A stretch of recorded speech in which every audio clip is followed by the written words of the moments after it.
Bonjour, dans cette vidéo, on va essayer de reprendre quelques points sur la machine synchrone, le moteur synchrone, la machine synchrone et bon, sur un exemple simple, on va pas faire la vraie machine synchrone, on va essayer de comprendre les idées fortes sur l'exemple du principe du moteur synchrone, par exemple, avec un champ magnétique et une aiguille aimantée. Mais on reparlera un petit peu de la généralisation, mais les idées fortes peuvent se comprendre sur ce principe-là. Voilà. Alors, le principe du moteur synchrone est le suivant. On peut se rappeler le principe de la boussole. Et lorsque vous avez un champ magnétique, eh bien, on sait que du fait du couple, on a un couple, donc on a un champ magnétique et une aiguille aimantée, et on a un couple qui est gamma égale m vectoriel b. Et on sait que eh bien, m vient s'aligner sur gamma, vient s'aligner sur b, d'accord? Vient s'aligner sur b.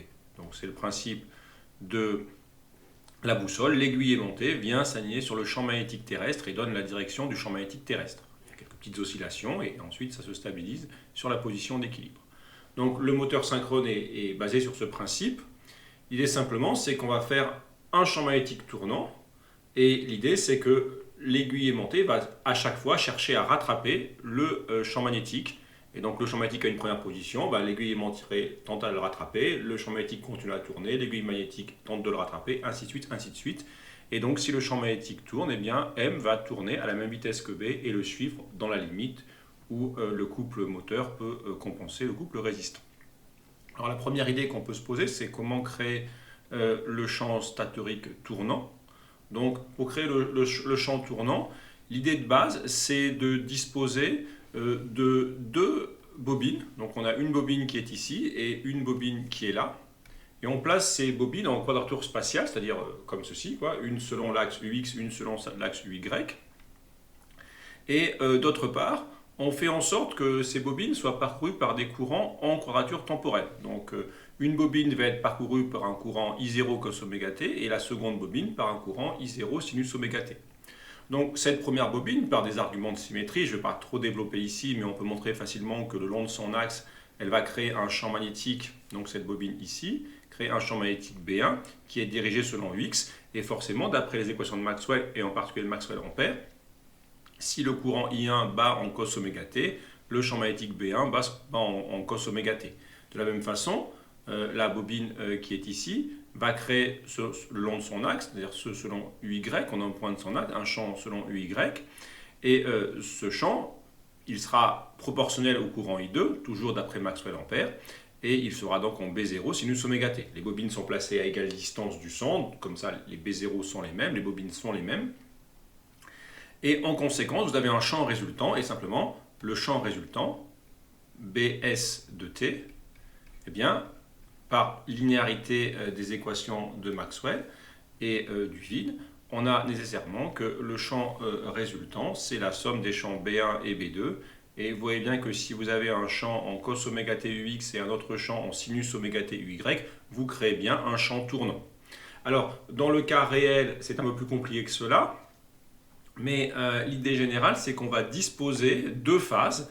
Alors, les enroulements seront disposés sur tout le tour, mais on aura toujours cette idée qu'on aura un enroulement avec un certain nombre de spires, c'est sûr, et un autre enroulement. Et globalement, les deux enroulements, qui sont constitués de beaucoup d'éléments, ont bien ce décalage spatial de pi sur 2 et ont bien une alimentation aussi en quadrature temporelle. Voilà, donc après les calculs sont plus compliqués dans la vraie machine, mais le principe est ici. Deux bobines en quadrature spatiale alimentées par des courants en quadrature temporelle.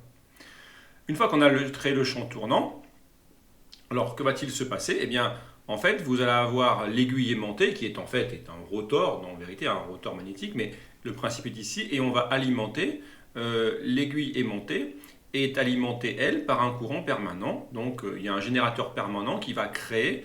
il y a une petite spire parcourue par un courant permanent qui crée en fait un petit dipôle magnétique permanent, comme on créerait une aiguille aimantée. Et dans cette situation-là, on montre assez facilement que le couple est non nul si en fait le B et M tournent à la même vitesse, c'est-à-dire le principe de la machine synchrone. Et dans ce cas-là, l'angle alpha est constant et vous avez un certain angle associé à un certain couple, et si par exemple le couple résistant devient plus grand, eh bien l'angle va s'ouvrir de telle façon que le couple qui est donné par le produit vectoriel et donc par un sinus augmente.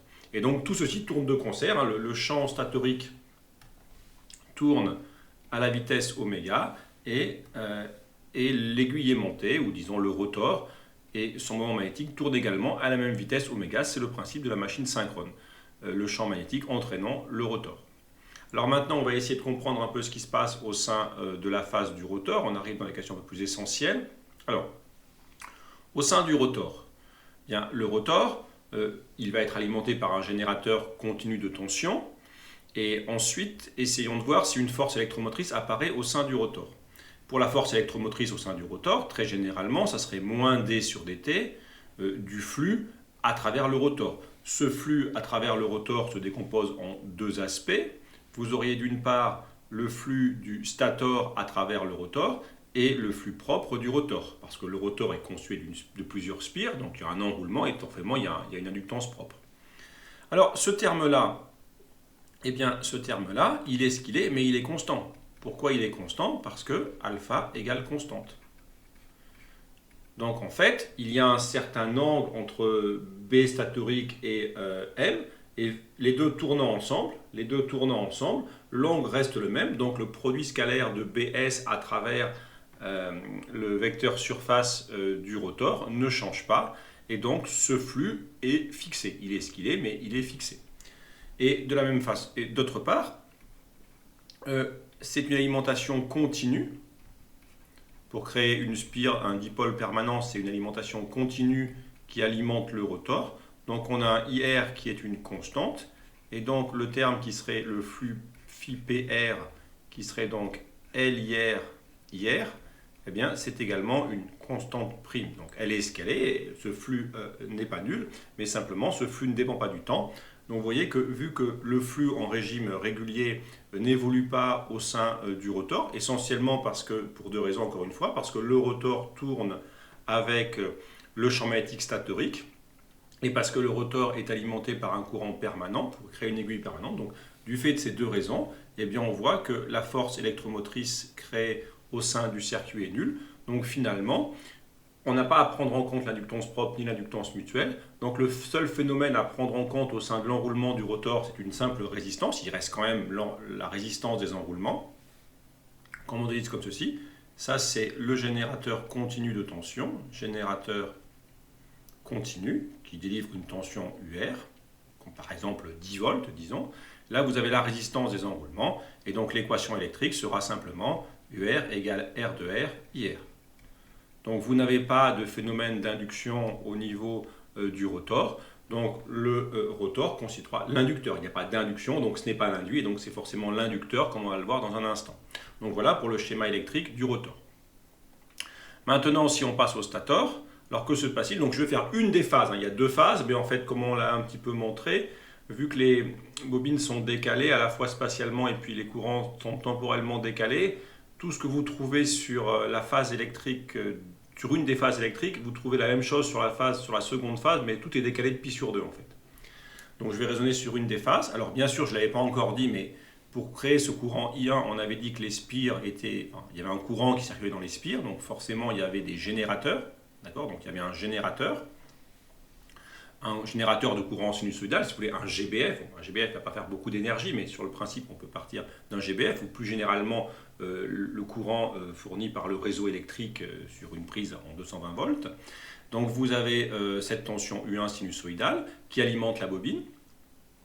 Voilà. Et d'autre part, vous avez, donc j'ai représenté ici le dipôle magnétique, l'aiguille, mais ce qui sera en fait le rotor. Et ce qu'il faut bien comprendre, si vous considérez une des spires, eh bien, vous allez avoir le dipôle magnétique qui, tous les tours, passe devant la bobine. Et vu que ce dipôle magnétique passe devant la bobine, eh bien, vous allez forcément avoir un flux variable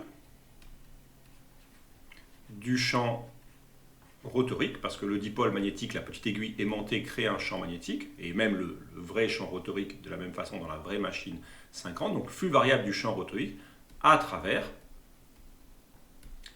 la spire, à travers la phase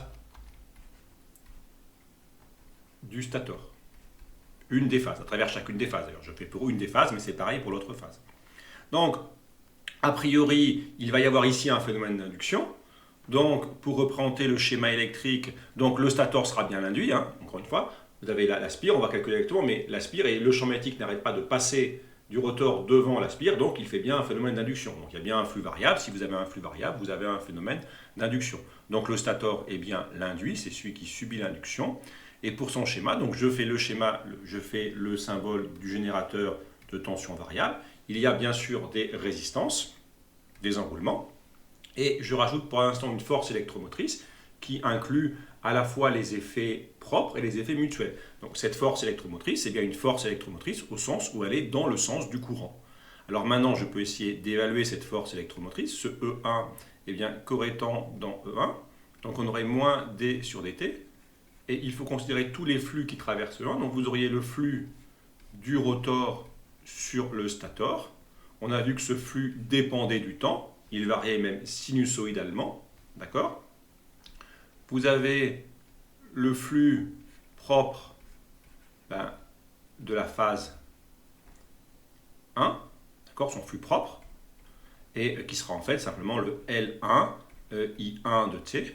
Et forcément, vu que vous avez un générateur sinusoïdal et que la force électromotrice va dépendre d'un flux qui dépend aussi du temps, vous aurez forcément un courant qui dépend du temps. Donc ce terme-là dépendra du temps, sa dérivée a priori sera non nulle.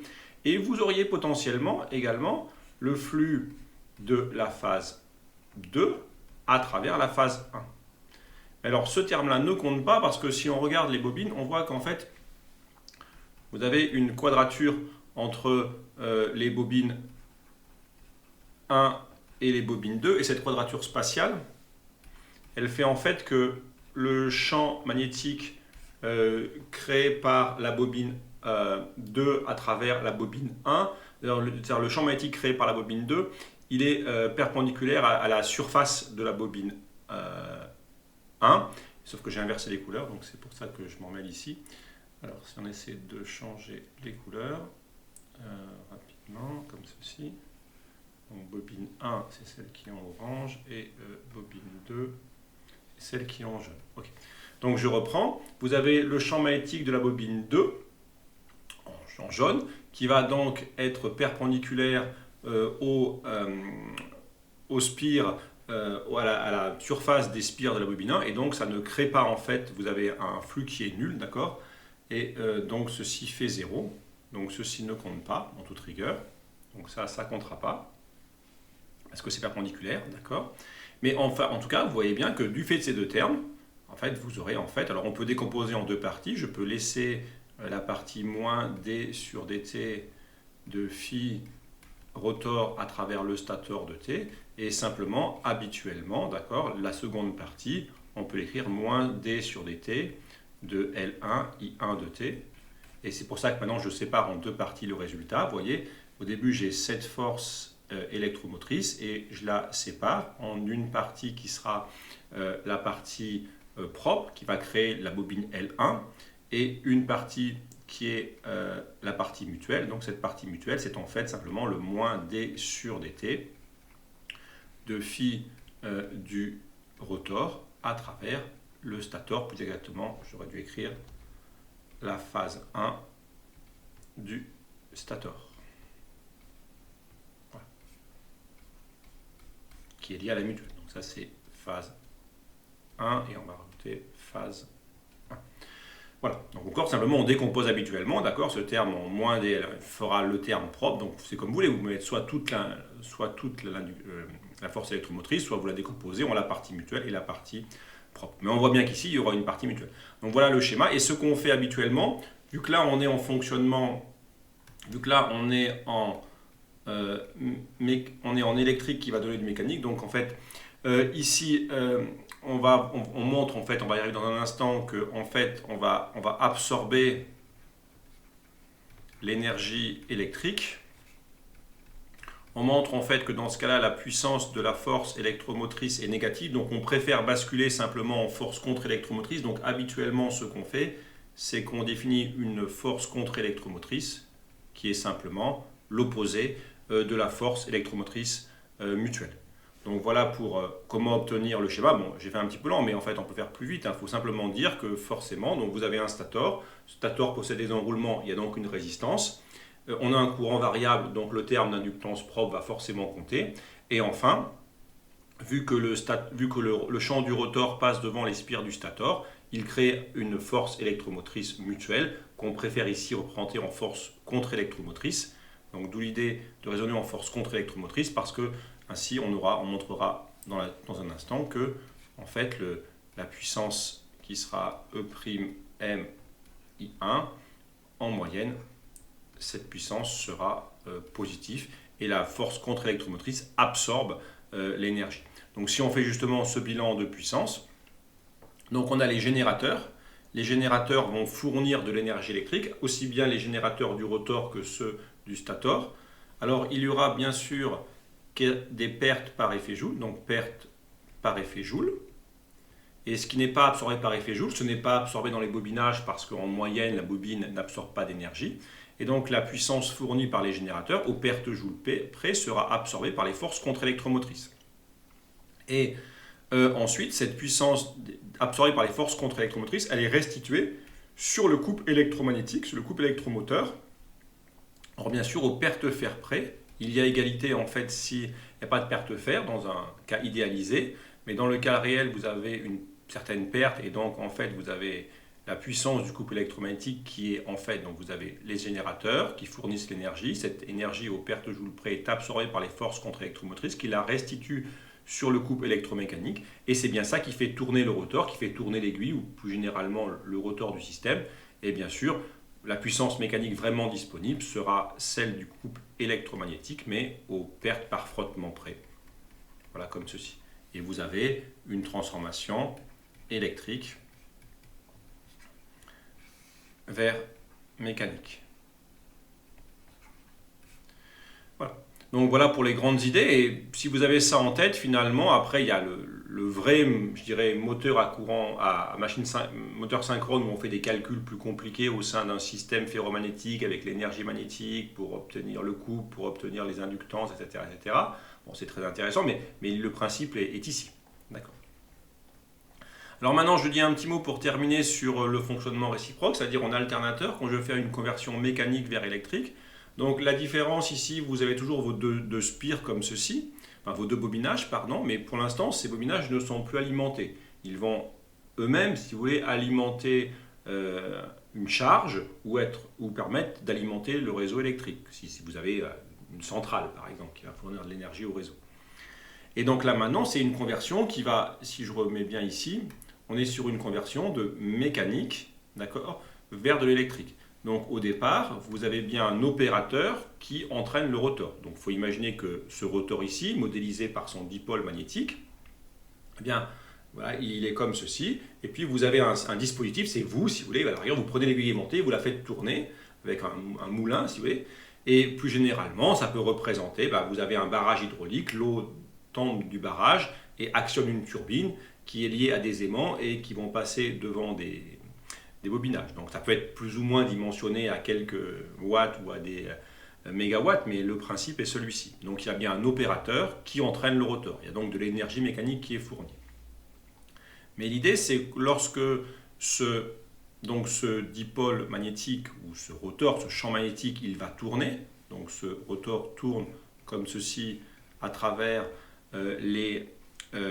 il passe devant les spires, donc il tourne comme ceci et il va passer devant les spires.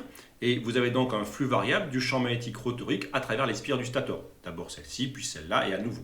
On voit d'une part que le phénomène va être périodique. Donc vous voyez que si le système tourne par exemple 50 fois par seconde, eh bien vous avez bien un courant qui va être généré par ce phénomène d'induction 50 fois par seconde. Alors tel qu'on le fait ici, effectivement, on aurait quelque chose en créneau, on aurait donc un flux qui apparaît puis qui redisparaît à nouveau. Mais en fait, dans un vrai moteur, ce qui correspond à la phase 2, tout ça c'est réparti sur l'ensemble de la machine et en lissant tout ça, vous arrivez à obtenir en fait un courant qui est quasiment sinusoïdal. Pareil pour la phase 1. Donc on va bien créer des courants qui vont vibrer au même rythme que tourne le champ magnétique du rotor. Et d'autre part, vu que les deux enroulements sont décalés de pi sur 2. Pi sur 2, c'est un quart de 2pi. Et donc, vous aurez forcément un déphasage temporel de pi sur 2, d'accord, qui va se produire entre les deux phases. Et donc, vous aurez forcément ce décalage d'un quart de période, d'accord, hein. Vous voyez que le système tourne comme ceci entre les 4 cadrans. Donc, il tourne ceci sur un quart de période. Et un quart de période, ça correspond bien à pi sur 2. Donc, en fait, automatiquement, vous allez bien créer des courants qui seront sinusoïdaux et qui seront dans les phases 1 et 2 déphasés de pi sur 2, si la construction est ainsi. Mais une fois que des courants induits apparaissent au sein du stator, eh bien, chacun va créer son champ magnétique B1 induit et B2 induit, et ça va donc créer un champ magnétique statorique induit, créé par les courants EI2 induits. Et ce champ statorique, il est forcément en retard sur M. Vous voyez, dans le cas précédent, si on reprend le principe avant, dans le cas du moteur, on avait toujours le champ statorique, bien sûr, on tournait comme ceci, je peux le rajouter, on tournait comme ceci dans ce sens-là. Et donc, en fait, l'idée, c'était toujours, hein, pour faire un système moteur, vous aviez le champ statorique, et ici, on va dire le rotor, et donc tout devait tourner comme ça, d'accord? Tout devait être entraîné comme ceci, parce que le champ statorique est en avance, et à chaque fois, l'aiguille est montée, tenter de rattraper BS, qui lui continuait à tourner. Donc, en fait, BS-M, si vous préférez. Mais maintenant, l'idée, c'est que, dans ce cas de figure, pourquoi BS est forcément en retard sur le rotor, disons pas sur l'aiguille aimantée, je mets le rotor, mais on aurait pu dire sur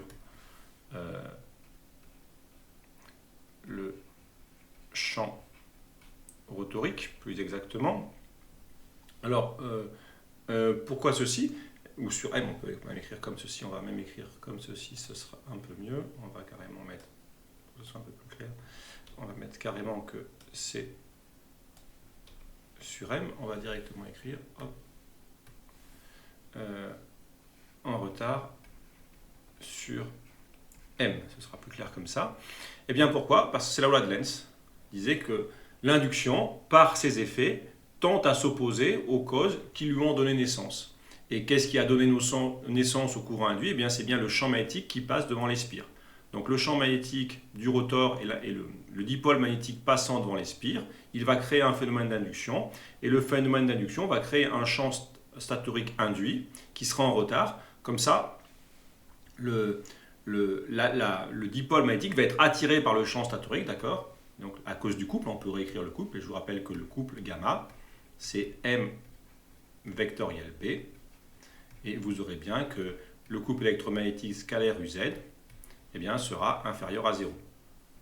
Donc en fait, ici, vous aurez bien, avec B qui est en retard sur M, vous aurez un couple électromagnétique qui sera résistant, et c'est bien la loi de Lenz qui s'applique. Donc on a forcément un schéma comme ceci dans le cas de l'alternateur. Voilà pour le système. Et donc maintenant, donc, si on reprend, vous aurez un couple électromagnétique qui sera négatif, une puissance du couple électromagnétique qui sera négative. Et vu qu'on sait qu'on a très généralement le résultat que la puissance du couple électromagnétique plus la puissance de la force électromotrice fait 0, eh bien on aura forcément une puissance de la force électromotrice qui est positive et on va bien créer un générateur électrique. Dit plus simplement, vous avez l'opérateur qui fait tourner la moulinette du rotor. Cette puissance est absorbée par le couple contre-électromoteur qui la restitue sur la force électromotrice qui génère une énergie électrique. Voilà pour l'idée. Donc pour le schéma, finalement, eh bien, ce qu'il faut bien penser, c'est que maintenant, vous aurez bien une force, on refait le même type de schéma, il y a bien un phénomène d'induction qui est toujours au stator, le stator reste l'induit, le rotor reste l'inducteur. Simplement, bien sûr, ici on est sur un système qui fournit de l'énergie électrique, donc il est beaucoup plus simple de rester en force électromotrice mutuelle, d'accord, comme ceci, avec E1 et I1 qui sont dans le même sens. Donc ça, en gris, ça représente la phase du stator. Et ensuite, cette phase du stator, elle va aller alimenter quelque chose. Donc, c'est cette tension U1. Ça peut être la tension aux bornes d'une charge, une résistance, ou plus compliqué, une lampe, peu importe, un moteur électrique. Et en tout cas, ou ça peut être carrément le réseau. Si c'est une centrale électrique, eh bien, elle va directement fournir de l'énergie au réseau électrique. Voilà pour l'idée. Mais dans ce cas-là, on n'a pas de raison de repasser en force contre-électromotrice. La force contre-électromotrice est intéressante quand on est en fonctionnement récepteur, et enfin électrique vers mécanique, où l'énergie électrique est absorbée par la force contre-électromotrice. Et donc on préfère fonctionner comme ceci pour bien avoir une force, parce que pour avoir une force, une puissance absorbée par la force contre-électromotrice qui est positive. Alors qu'ici, vu qu'on va fournir l'énergie électrique, la phase du stateur fournit de l'énergie électrique, on préfère rester en force électromotrice, qui serait bien sûr calculée comme précédemment par moins d sur dt du flux mutuel, mais ça serait simplement la mutuelle fois le courant qui passe dans les spires du rotor. Donc voilà pour ces idées. Alors bien sûr, il n'y a pas forcément tout ici, mais ça donne quelques idées sur au moins comment reconstruire les principaux schémas électriques, comprendre pourquoi l'un est l'induit, l'autre est l'inducteur, et comprendre aussi le basculement lorsqu'on passe en alternateur, pourquoi le champ statorique sera forcément en retard, comment tout ceci est créé. Voilà, donc ça donne des idées fortes. Ensuite, bien sûr, il y a des calculs plus compliqués qui peuvent être faits, mais dans le cas d'une vraie machine, mais les idées ici restent globalement valables. Voilà, je vous remercie.